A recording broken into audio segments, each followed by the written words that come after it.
Our next guest hails from an oil-rich state, Texas. But Texas Republican Congressman Michael Burgess is also a doctor and says America must not abandon or even curtail using nuclear power. He's joining us now. Congressman, there is concern, obviously, but the Obama administration says charge ahead. Continue to invest money in nuclear power. How do you get Americans to jump on board of that when you see big holes in the Japanese reactors? Well, first you do need to understand that there are some differences in the technology there and the technology here.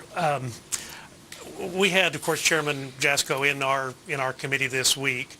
I asked him what the ideal level of the percentage of electricity that should be generated by nuclear power in the United States. He said, well, the current level is 20%.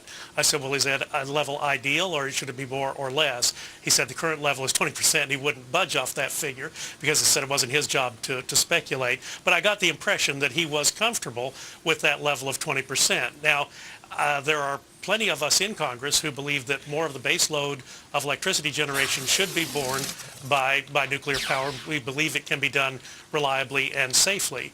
But clearly this devastation in Japan points up the necessity for it to be done smartly.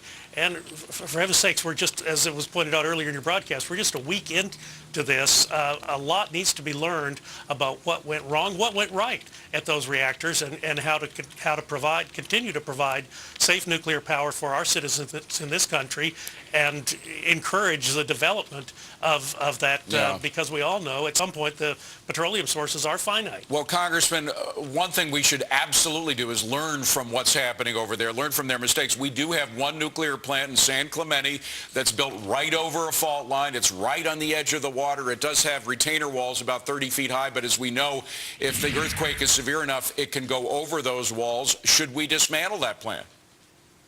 Well, I think at the very least, we need to be looking at our storage, long-term storage of spent nuclear rods, because as pointed out also earlier in your broadcast, and as both Dr. Chu and Chairman Jasko pointed out in our committee, it is the presence of those spent nuclear rods in the fuel pools in Japan that are now dry that are causing a lot of the concern, perhaps even more concern than the core reactors themselves. So that clearly is a problem that needs to be dealt with. We've poured billions of dollars into Yucca Mountain.